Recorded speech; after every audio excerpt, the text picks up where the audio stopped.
The small downtown diner buzzed with its usual morning energy, coffee machines whirring, plates clinking, and the familiar chatter of regular customers. Among the busy servers weaving between tables was Maya, a petite woman in her late 20s with kind eyes and a gentle smile that never seemed to fade, even during the most hectic shifts. For the past few weeks, she had noticed an elderly black man who would sit quietly on the bench outside the diner. He wasn't like the other homeless people who sometimes passed through the area. There was something different about him, a certain dignity in the way he held himself, despite his worn-out coat and weather-beaten shoes. Every morning, he would appear just as the sun was rising, sitting perfectly straight on that wooden bench, his hands folded neatly in his lap. Maya noticed how he never asked anyone for money or food. Instead, he would simply watch people walk by, occasionally nodding politely to those who made eye contact with him. "That old man's back again," grumbled Rick, the cook, peering through the kitchen window. "Bad for business, having homeless people hanging around." But Maya couldn't help but feel there was more to this man's story. She had caught glimpses of him helping others, once directing a lost tourist, another time helping a mother pick up items she dropped from her stroller. One particular morning, while serving her tables, Maya overheard some teenagers making unkind remarks about him. Yet the man maintained his composure, dignity intact, even offering them a kind smile as they passed. This small gesture struck Maya deeply. How someone could respond to mockery with such grace. She began to notice other peculiar details about him. Unlike most people living on the streets, he was remarkably well-groomed despite his circumstances. His silver hair was always neatly combed, and though his clothes were old, they were clean and carefully maintained. Sometimes she caught him reading what appeared to be the financial section of discarded newspapers, his eyes moving across the pages with the focus of someone who thoroughly understood what he was reading. The other servers avoided going near him, and the manager had even considered calling the police to have him moved along. But Maya felt drawn to the mystery surrounding this quiet, dignified man. There was something in his eyes, a profound sadness mixed with wisdom that made her wonder about his past. She started observing him more closely during her shifts. He never rummaged through trash cans like some other homeless people did. Instead, he would sit there, occasionally writing in a small notebook with what looked like careful, educated handwriting. Sometimes she noticed him watching the customers inside the diner, not with envy or hunger, but with what seemed like genuine interest in their lives and conversations. One day, she saw him help an elderly woman who had almost slipped on the icy sidewalk. His reflexes were quick, his movement confident. Not what you'd expect from someone living on the streets. He spoke to the woman with such refinement and courtesy that for a moment, it seemed to Maya as if he was from another world entirely. As the days grew colder, Maya couldn't help but notice how he would sit there, trying to keep warm in his thin jacket, yet never complaining or seeking shelter. Other homeless people in the area knew him too. She'd seen them treat him with unusual respect, almost like an elder statesman of the streets. The mystery of this man began to consume Maya's thoughts. Who was he? What series of events had led someone so clearly educated and well-mannered to end up on that bench? Little did she know that her simple curiosity would soon lead her to discover a story more extraordinary than anything she could have imagined. It was one of those bitterly cold evenings when the wind seemed to cut right through your clothes. Maya had just finished serving a large group of customers when she glanced outside. The elderly man was sitting in his usual spot, trying his best not to shiver. The temperature had dropped dramatically, and his thin jacket offered little protection against the harsh weather. She watched as other customers hurried past him, clutching their worn takeout bags, some deliberately avoiding eye contact. The sight made something stir inside her. Without giving it a second thought, she headed to the kitchen and grabbed a steaming bowl of chicken soup and a fresh cup of coffee. "What do you think you're doing?" her coworker Lai whispered sharply. "You know we're not supposed to serve people outside." Maya simply smiled and replied, "I'll pay for it myself. I can't just watch someone freeze out there." As she pushed open the heavy glass door, the cold air hit her face. The man looked up, surprised to see her approaching. Up close, she noticed how his dark skin was weathered by age and elements, but his eyes held a warmth that seemed to defy his circumstances. "Good evening," she said softly, holding out the soup and coffee. "I thought you might need something warm." For a moment, he seemed startled by the gesture, as if he'd forgotten what kindness felt like. Then, to her surprise, he responded with perfect politeness, "That's very thoughtful of you, young lady, but I wouldn't want you to get in trouble on my account." His voice was gentle and well-spoken, carrying none of the rough edges you might expect from someone living on the streets. "It's no trouble at all," Maya assured him. "I'm Maya, and I've seen you here every day. Please, take it before it gets cold." He accepted the food with such grace that you'd think he was sitting in a fine restaurant rather than on a street bench. "You can call me Robert," he said, carefully placing the napkin on his lap. Maya noticed how he held the spoon, with the kind of proper etiquette you'd see at an expensive dinner party. As he ate, she couldn't help but study him more closely. Despite his ragged appearance, his nails were clean and trimmed. His posture remained impeccable, and he took small, measured sips of the soup as if savoring each spoonful. This wasn't someone who had spent his whole life on the streets, that much was clear. "This soup is excellent," he commented, and then added with a slight smile, "though it could use a touch more thyme." The comment caught Maya off guard. It wasn't often that homeless people offered culinary critiques.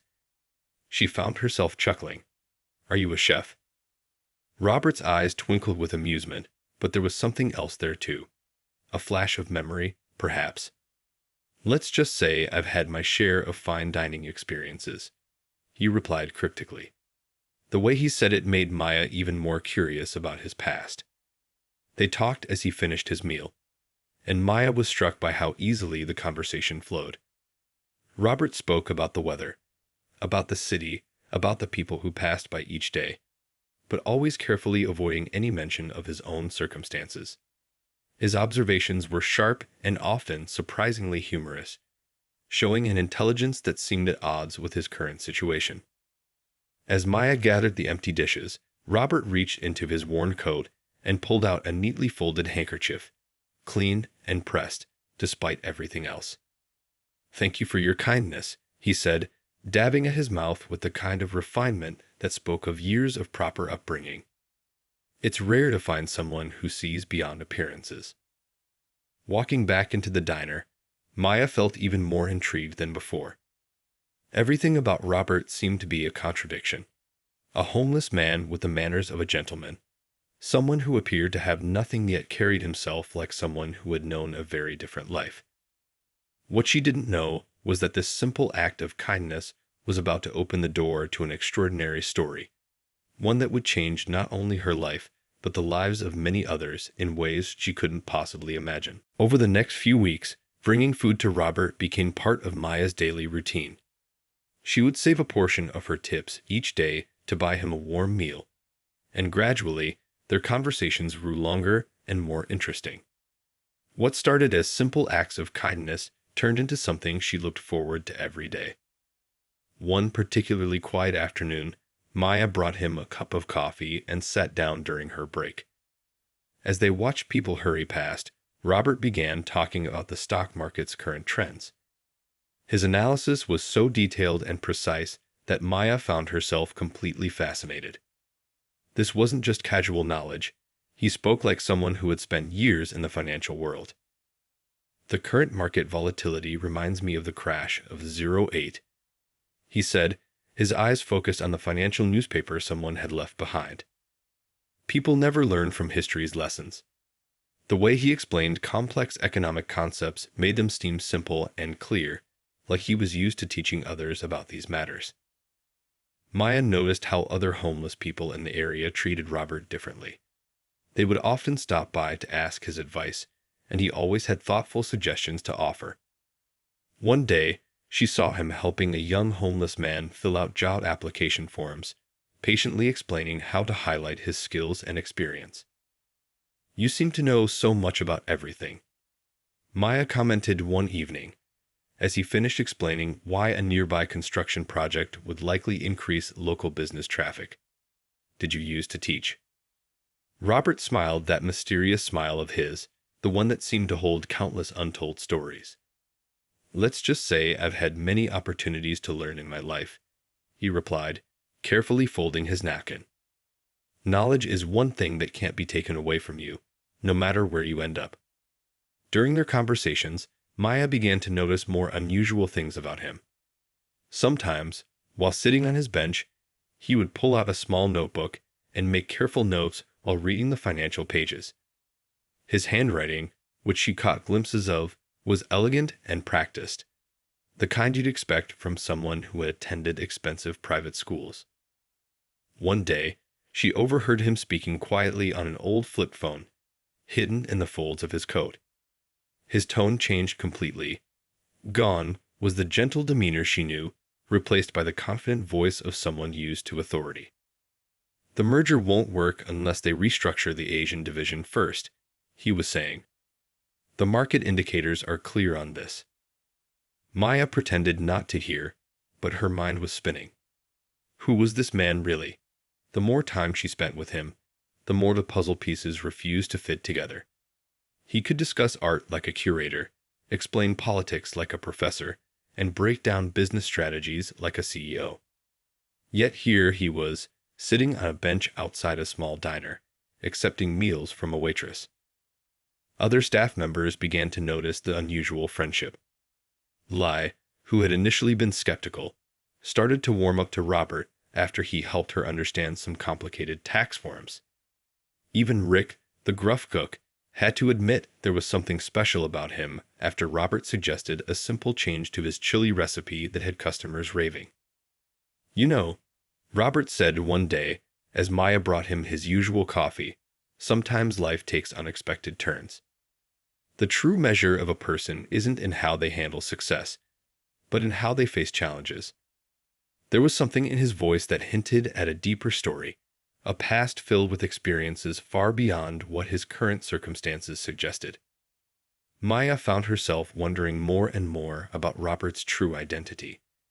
She began to notice small details, the way he automatically reached for a suit pocket that wasn't there anymore, how he would straighten his posture even further when business people walked by, the way his eyes lingered on the skyscrapers in the financial district. Each detail was like a small piece of a much larger puzzle, one that seemed to point to a life very different from what she was seeing now. Little did Maya know that the mystery surrounding Robert was about to unravel in ways she never could have imagined, and that the simple kindness she had shown to a stranger would soon lead to revelations that would shake her understanding of everything she thought she knew about him. The morning started like any other at the diner, but everything changed when Maya overheard a conversation that would unlock the first real clue about Robert's identity. She was clearing tables near the window when she saw him pull out his old flip phone again. This time, instead of his usual quiet tone, there was an urgency in his voice that made her pause. "Listen carefully," he was saying, his voice carrying the authority of someone used to being obeyed. "The Asian markets are opening in an hour. If we don't move those shares now, we'll miss our window. I need you to transfer everything exactly as we discussed." He spoke with such confidence and precision that he sounded like a different person entirely. Maya tried not to stare, but she couldn't help noticing how his entire demeanor had transformed.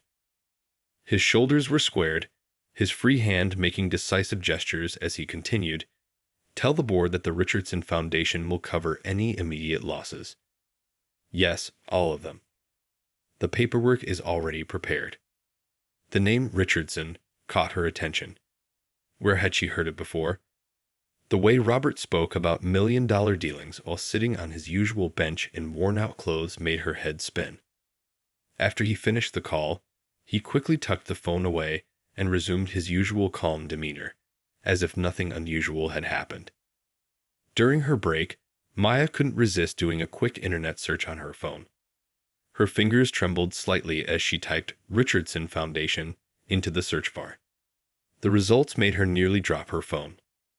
There it was, a photo from 3 years ago, showing a distinguished-looking black man in an expensive suit, standing at a podium with the caption, Robert Richardson IV, CEO of Richardson Global Enterprises, announces major charitable initiative. The man in the photo was younger, better dressed, and standing tall in front of a crowd of business people. But there was no mistaking those eyes. It was Robert, her Robert, the same man who now sat on a bench outside her diner every day. The article mentioned his brilliant business career, his philanthropic work, and then his mysterious disappearance from public life following a tragic accident. Maya's hands shook as she read more. Robert Richardson IV had been one of the most successful CEOs in the country, known for both his business acumen and his charitable work. But 3 years ago, after losing his family in a terrible accident, he had simply vanished. The business world had been buzzing with theories about his disappearance, but no one had found him. When she returned to work, she couldn't help seeing Robert in a new light. The way he held himself, his knowledge of the financial world, his perfect manners, it all made sense now. But what didn't make sense was why a billionaire CEO would choose to live on the streets, accepting meals from a diner waitress. That evening, as she brought him his usual coffee, she noticed him studying the construction of a new building across the street. They're making a mistake with the foundation, he muttered, almost to himself. That's going to cost them millions to fix later. It was exactly the kind of observation she would expect from someone who had once overseen major construction projects. She wanted to ask him directly, to confirm what she had discovered, but something held her back. There must be a reason why someone like Robert Richardson IV would choose to live this way. The sadness she sometimes glimpsed in his eyes took on a new meaning now that she knew about his loss. As she watched him carefully sip his coffee, Maya realized she was now part of something much bigger than she had imagined. This wasn't just about helping a homeless man anymore. She had stumbled upon a story that would challenge everything she thought she knew about wealth, choice, and what truly matters in life. What she didn't realize was that very soon, circumstances would force Robert's carefully maintained anonymity to crumble, and the truth would come out in a way that neither of them could have predicted. The next day would bring visitors to the diner who would change everything, and Maya would find herself at the center of an extraordinary revelation. The morning started like any other at the diner, but everything changed when Maya overheard a conversation that would unlock the first real clue about Robert's identity. She was clearing tables near the window when she saw him pull out his old flip phone again. This time, instead of his usual quiet tone, there was an urgency in his voice that made her pause. Listen carefully, he was saying, his voice carrying the authority of someone used to being obeyed. The Asian markets are opening in an hour. If we don't move those shares now, we'll miss our window. I need you to transfer everything exactly as we discussed. He spoke with such confidence and precision that he sounded like a different person entirely. Maya tried not to stare, but she couldn't help noticing how his entire demeanor had transformed. His shoulders were squared, his free hand making decisive gestures as he continued, "Tell the board that the Richardson Foundation will cover any immediate losses. Yes, all of them. The paperwork is already prepared." The name Richardson caught her attention. Where had she heard it before? The way Robert spoke about million-dollar dealings while sitting on his usual bench in worn-out clothes made her head spin. After he finished the call, he quickly tucked the phone away and resumed his usual calm demeanor, as if nothing unusual had happened. During her break, Maya couldn't resist doing a quick internet search on her phone. Her fingers trembled slightly as she typed Richardson Foundation into the search bar. The results made her nearly drop her phone. There it was, a photo from 3 years ago showing a distinguished-looking black man in an expensive suit, standing at a podium with the caption, Robert Richardson IV, CEO of Richardson Global Enterprises, announces major charitable initiative. The man in the photo was younger, better dressed, and standing tall in front of a crowd of business people. But there was no mistaking those eyes. It was Robert, her Robert, the same man who now sat on a bench outside her diner every day. The article mentioned his brilliant business career, his philanthropic work, and then his mysterious disappearance from public life following a tragic accident. Maya's hands shook as she read more. Robert Richardson I had been one of the most successful CEOs in the country, known for both his business acumen and his charitable work. But 3 years ago, after losing his family in a terrible accident, he had simply vanished. The business world had been buzzing with theories about his disappearance, but no one had found him. When she returned to work, she couldn't help seeing Robert in a new light. The way he held himself, his knowledge of the financial world, his perfect manners, it all made sense now. But what didn't make sense was why a billionaire CEO would choose to live on the streets, accepting meals from a diner waitress. That evening, as she brought him his usual coffee, she noticed him studying the construction of a new building across the street. "They're making a mistake with the foundation," he muttered, almost to himself. "That's going to cost them millions to fix later." It was exactly the kind of observation she would expect from someone who had once overseen major construction projects. She wanted to ask him directly, to confirm what she had discovered, but something held her back. There must be a reason why someone like Robert Richardson Ioi would choose to live this way. The sadness she sometimes glimpsed in his eyes took on a new meaning now that she knew about his loss. As she watched him carefully sip his coffee, Maya realized she was now part of something much bigger than she had imagined. This wasn't just about helping a homeless man anymore. She had stumbled upon a story that would challenge everything she thought she knew about wealth, choice, and what truly matters in life. What she didn't realize was that very soon, circumstances would force Robert's carefully maintained anonymity to crumble, and the truth would come out in a way that neither of them could have predicted. The next day would bring visitors to the diner who would change everything, and Maya would find herself at the center of an extraordinary revelation. The morning of the shareholders' meeting brought unusual activity to the normally quiet street. Expensive cars pulled up to the luxury hotel down the block, and people in business suits hurried past the diner. Robert sat in his usual spot, seemingly unbothered by the corporate chaos unfolding around him. Maya was especially busy that morning, as many of the business people stopped in for coffee. She noticed how Robert kept his head down, though his eyes occasionally flickered toward familiar voices. She wondered if he recognized any of them from his previous life. Around mid-morning, a group of 5 executives entered the diner. They looked important, the kind of people who usually ate at fancy restaurants, not small diners. One of them, an older man with silver hair, was explaining something about quarterly reports when he suddenly stopped mid-sentence. His eyes had landed on the figure sitting outside. "Good Lord," he whispered, his coffee cup freezing halfway to his mouth. That's impossible."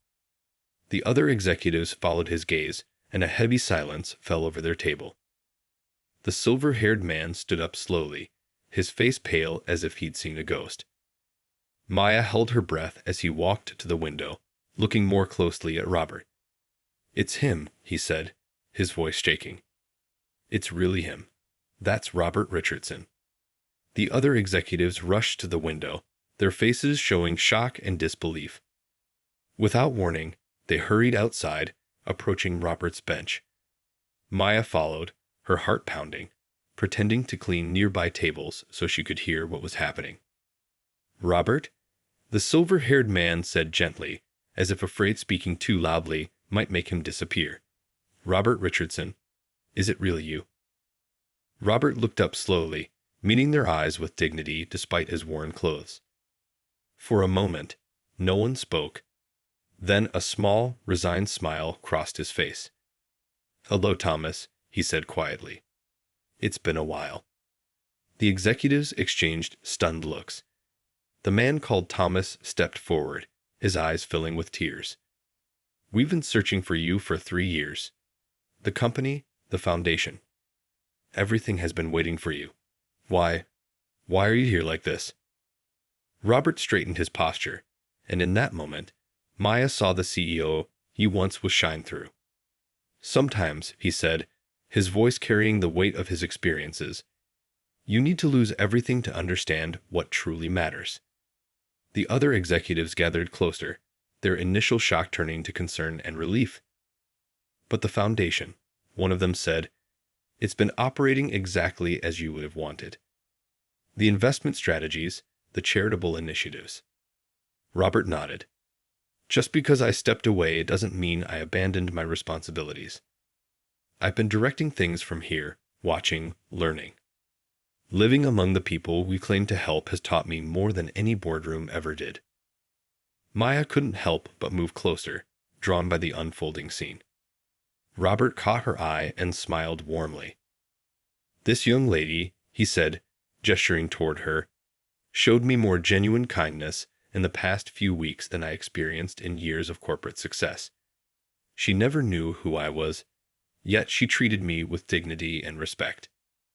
The executives turned to look at Maya, who felt her face flush. She hadn't expected to become part of this moment.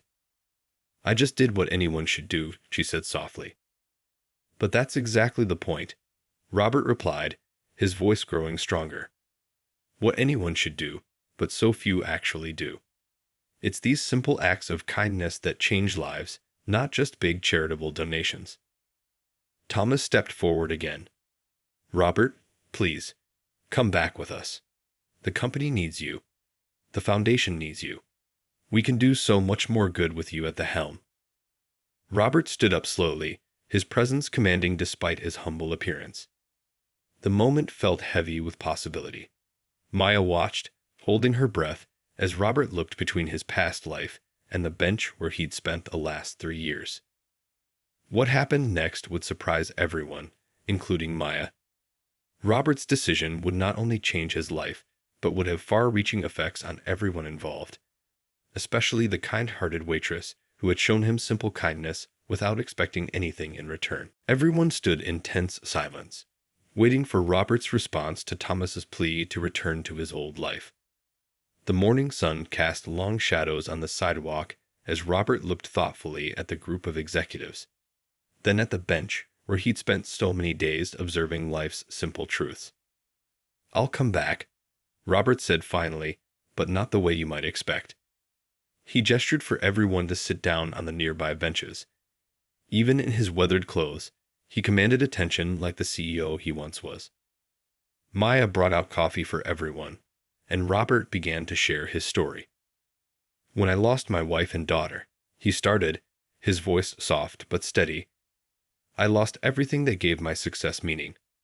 The big house, the corporate jet, the board meetings, it all felt empty.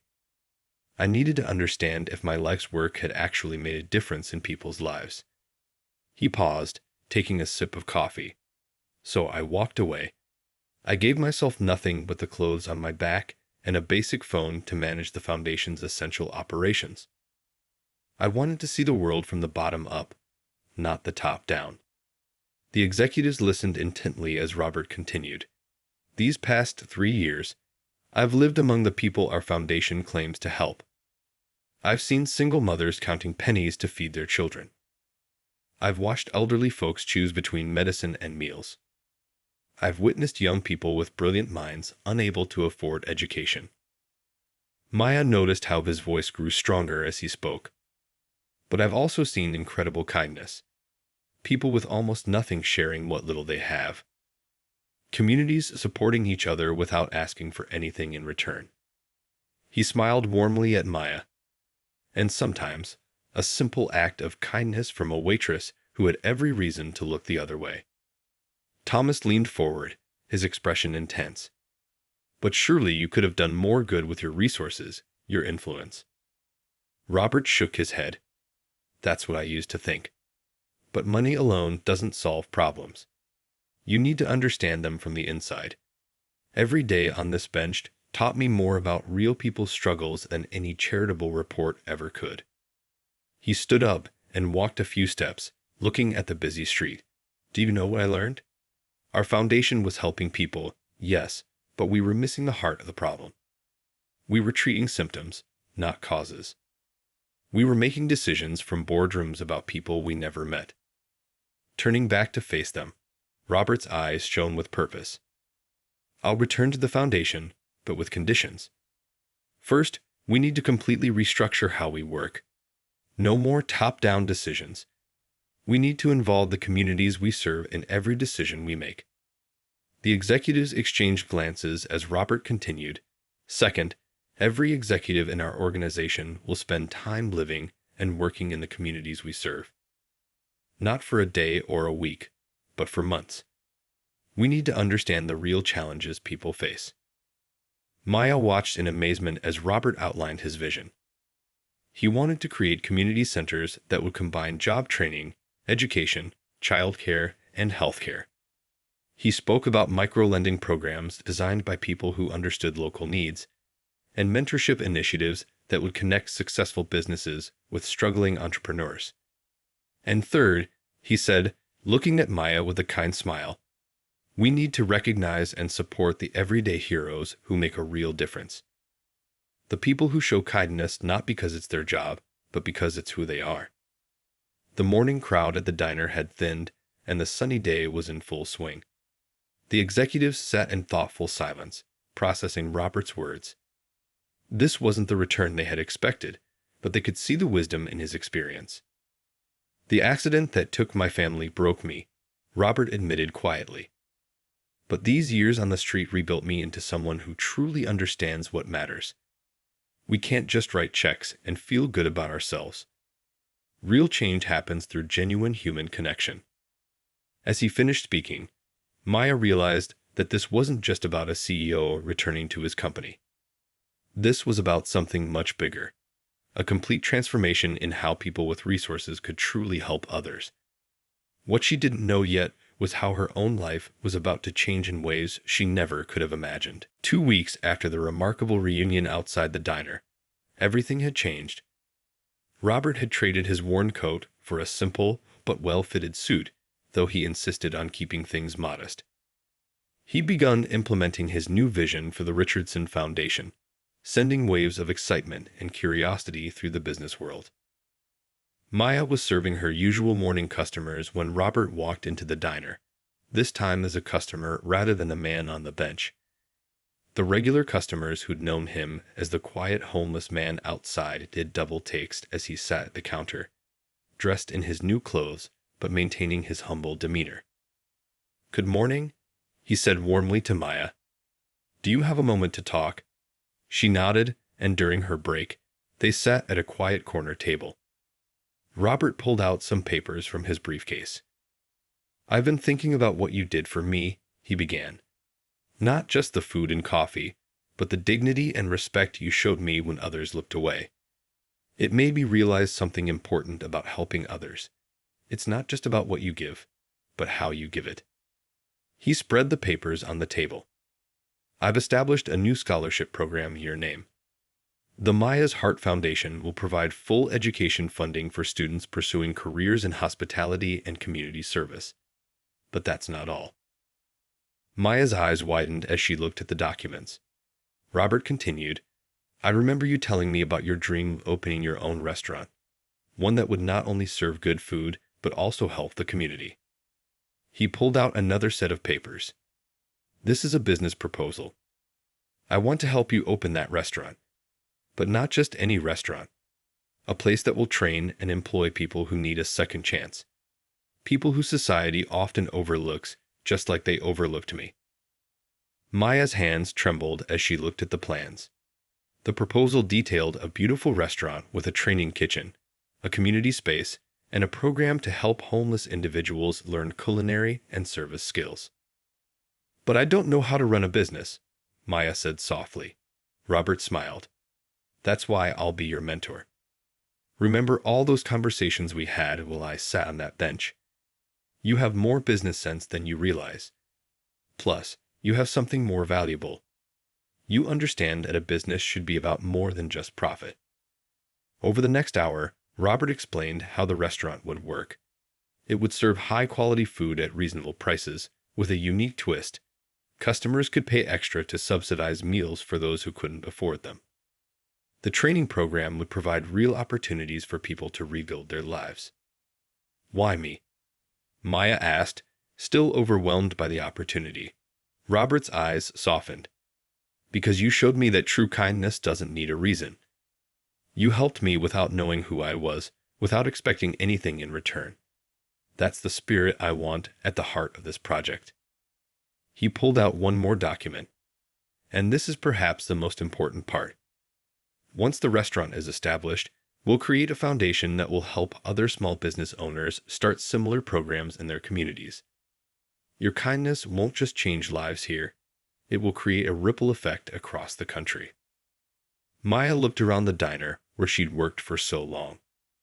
She thought about all the people who came through these doors, not just for food, but for human connection. She imagined creating a place that would take that simple idea and transform it into something bigger. The world doesn't need more luxury restaurants, Robert said gently. It needs more places where people can find hope along with their meals. Places where kindness is served daily, just like you served it to me.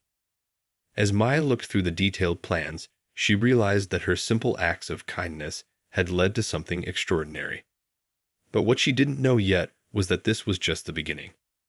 The final piece of this remarkable story was about to unfold, bringing everything full circle in a way that would touch even more lives than she could imagine. 1 year later, on a bright morning, much like the one when this story began, Maya stood in front of her new restaurant, The Bench. The name was her idea, a reminder of where this journey started and a symbol of how a simple act of kindness could change everything. The restaurant was everything she and Robert had envisioned and more. The warm, welcoming space was always busy, filled with a mix of business people, families, and individuals getting back on their feet. The walls featured inspiring stories of people who had graduated from their training program, now working successful jobs in restaurants across the city. In the kitchen, Maya watched as their head chef taught a group of trainees how to prepare the day's specials. Many of these students had once been homeless, just like Robert had appeared to be. Now they were learning valuable skills, earning fair wages, and rebuilding their lives one day at a time. Remember, she overheard the chef saying, "Every dish we serve tells a story. Make it one worth telling." This had become the restaurant's unofficial motto, inspiring everyone who worked there to put their heart into everything they did. At a corner table, Robert sat with his usual cup of coffee, now dressed in simple but elegant clothes. He still came by almost every day, not as a CEO or a wealthy benefactor, but as a friend and mentor. He'd kept his promise about changing how the Richardson Foundation operated, and the results were remarkable. The foundation had opened similar restaurants in 5 other cities, each one partnering with local community members who showed the same spirit of kindness that Maya had. But more than that, they'd created a new model of giving that focused on dignity, respect, and real human connection. Maya walked over to the wall where they kept their kindness board, a simple bulletin board where customers could leave notes about acts of kindness they'd witnessed or received. It had started as a small idea, but had grown into something beautiful. People would come just to read the notes and add their own stories. She picked up a new note someone had just posted. "Lost my job last month. Came here feeling hopeless. Found not just a meal, but a purpose. Starting training program next week. Thank you for seeing me as a person, not a problem." The door chimed as a group of business executives entered, the same ones who had been there the day Robert was discovered. They were different now, too. Following Robert's new policy, each of them had spent 3 months living and working in the communities they served. The experience had changed not just how they approached their work, but how they saw the world. As Maya brought them their coffee, she overheard them discussing their latest initiative, a program to help other businesses create similar training and support systems for people in need. The ripple effect of that one simple act of kindness was still spreading. Near closing time, a young woman walked in hesitantly, looking as lost as Maya had seen so many others before. Without hesitation, Maya walked over with a warm smile and a menu. "Welcome," she said softly. "Would you like some coffee?" The woman looked up, surprised by the gentle welcome. Maya saw in her eyes the same uncertainty she'd once seen in Robert's. As she poured the coffee, Maya shared the story of the bench. Not the full details, but enough to let the woman know she was in a place where kindness was the main ingredient in everything they served. Later that evening, as Maya was closing up, Robert stopped by one last time. They stood together looking at the old bench outside the diner across the street, which still stood as a reminder of where their story began. "You know," Robert said thoughtfully, "when I lost my family, I thought I'd lost everything that mattered. But sitting on that bench, receiving kindness from a stranger, taught me that sometimes the things that matter most are the simplest ones. You didn't just offer me food, Maya. You offered me hope." Maya smiled, understanding now that true wealth wasn't measured in dollars, but in the lives you touched, the hope you shared, and the kindness you showed to others. The bench across the street stood empty now, but its legacy lived on in every meal served, every life changed, and every act of kindness shared at the bench. And so their story continued, not as an ending, but as an ongoing reminder that sometimes the smallest acts of kindness can create the biggest changes, and that everyone, regardless of their circumstances, deserves to be treated with dignity and respect.